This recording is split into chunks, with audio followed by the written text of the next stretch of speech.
ہمارے سامنے تو وہی مقصد ہونا چاہیے جو محمد الرسول اللہ کا تھا۔ اوروں کا ہے پیام اور میرا پیام اور ہے، اوروں کا ہے پیام اور میرا پیام اور ہے، عشق کے درد مند کا ہے طرز کلام اور۔ ہمارا بالکل کلیئر کٹ ایک بات ہونی چاہیے، وہ یہ کہ ہم کسی سے کچھ چھین کر اپنی جیب میں نہیں رکھنا چاہتے۔ ہم نبیوں کے ماننے والے ہیں، ہمارے سامنے بالکل یہ مقصد ہونا چاہیے کہ انصاف کا نظام قائم ہو، تمہارے ہی ذریعے سے ہو، یہ سب سے اچھی بات ہے، ہمیں کوئی اعتراض نہیں ہے۔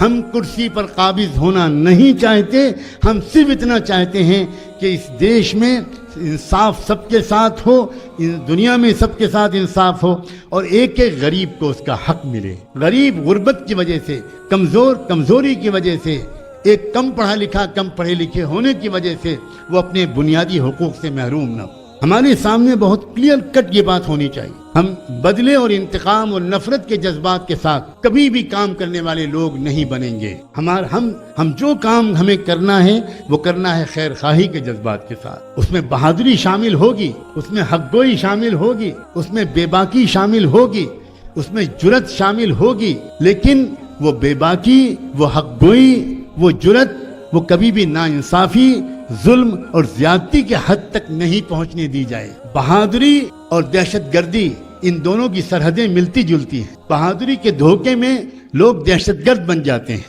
اور محبت اور خیر خواہی، ان کی سرحدیں بزدلی سے ملتی جلتی ہیں، اور محبت اور خیر خواہی کے دھوکے میں بہت سے لوگ بزدل بھی بن سکتے ہیں۔ نہ ہم کو بزدل بننا ہے اور نہ ہم کو دہشت گرد بننا ہے، ہم کو اس درمیان کے راستے پر چلنا ہے جو پل صراط سے زیادہ باریک ہے، اور وہ راستہ چل کر دکھایا تھا محمد الرسول اللہ اور ان کے 1.25 لاکھ شاگردوں نے۔ کوئی الزام نہیں لگا سکتا ان پر کہ انہوں نے کسی ظلم کا بدلہ ظلم سے دیا۔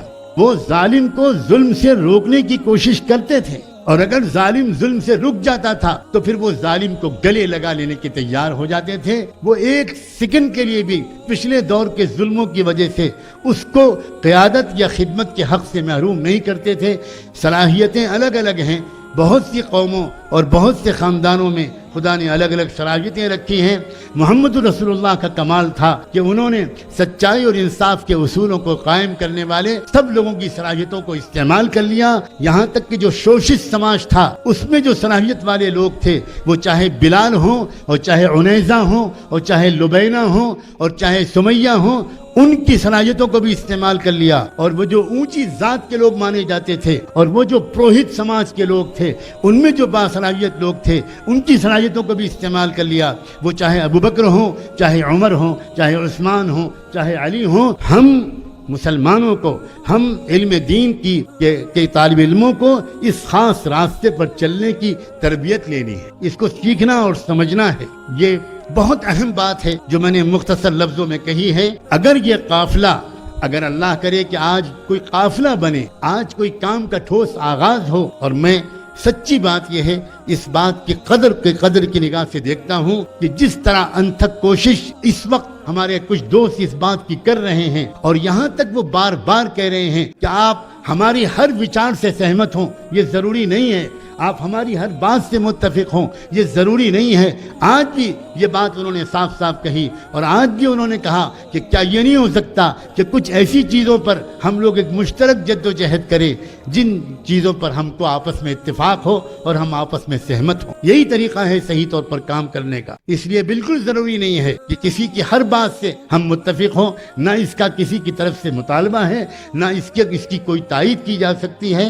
ہمیں ایک بہت بصیرت مندانہ، بہت جرأت مندانہ رہبری اور قیادت کی ضرورت ہے جس کی نظر ان تمام پہلوؤں پر ہو۔ اپنے اس عظیم رہبر محمد الرسول اللہ کو پہچانیے۔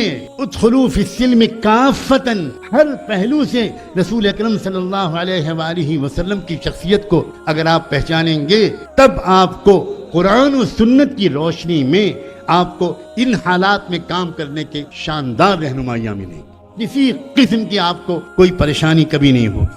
اب میں چند باتیں سمیٹ کر چند اور پوائنٹس پر بات کرنا چاہتا ہوں۔ یہ میں نے ایک ایسی گفتگو کرنے کی کوشش کی ہے جس سے یہ اندازہ ہو کہ یہ سب سکھایا ہے ہم کو محمد الرسول اللہ صلی اللہ علیہ وآلہ وسلم نے، کمی ان کی رہنمائی میں نہیں تھی، کمی ہمارے علم میں، کمی ہماری جانکاری میں ہے۔ اس کمی کو اللہ کرے کہ ہم دور کریں، اور علماء اپنے علم کو، اپنی بصیرت کو، اپنے فہم کو اور بڑھائیں، تو ان کو بہت عجیب رہنمائیاں ملیں گی، اسی قرآن سے جس کو آپ بچپن سے پڑھ رہے ہیں، اور انہی احادیث سے جن کو آپ پڑھتے ہیں اور پڑھاتے ہیں، انہی سے آپ کو ان تمام کاموں کے لیے رہنمائیاں ملیں گی جن کا آج یہ دیش، یہ ملک اور پوری انسانی برادری بے چینی سے منتظر ہے۔